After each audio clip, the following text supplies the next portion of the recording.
सुनकर देखो, सुनकर देखो, सुनकर देखो जी। ममता राहुल मोदी बोले, लिखे जितेंद्र जी।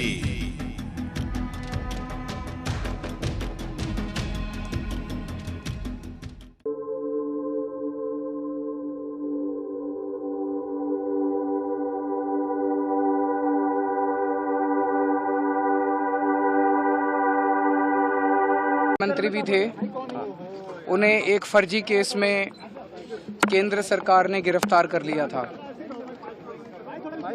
उनकी गिरफ्तारी का आज 1 साल पूरा होता है। इस 1 साल के अंदर केंद्र सरकार कोर्ट में एक नए पैसे का भी सबूत पेश नहीं कर पाई और सुप्रीम कोर्ट में जब सुनवाई हो रही थी तो ये बात बार बार निकल के आई, जब जज साहब ने भी कहा कि केंद्र सरकार के पास मनीष सिसोदिया के खिलाफ कोई केस नहीं है, तो पूरा झूठा केस है।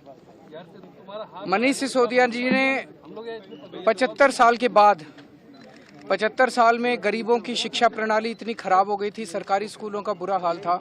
75 साल के बाद उन्होंने गरीबों को एक उम्मीद दी थी कि उनके बच्चों को भी अच्छी शिक्षा मिल सकती है, उनके बच्चों को भी अच्छा भविष्य मिल सकता है।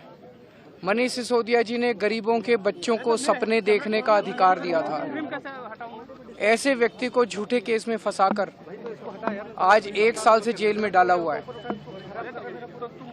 एक तरफ उन्हें जेल में डाला हुआ है और दूसरी तरफ हम देखते हैं कि इस देश को लूटने वालों को, जो इस देश को लूट रहे हैं, कई कई हजार करोड़ रुपए के जिनके ऊपर भ्रष्टाचार के आरोप हैं, जिन्हें खुद प्रधानमंत्री जी अपने भाषणों में बड़े बड़े भ्रष्टाचारी बोल चुके हैं, उन लोगों को अपनी पार्टी में शामिल करा के और उनको बड़े बड़े पद दिए जा रहे हैं। किसी को मुख्यमंत्री बना देते हैं, किसी को मंत्री बना देते हैं, किसी को उप मुख्यमंत्री बना देते हैं।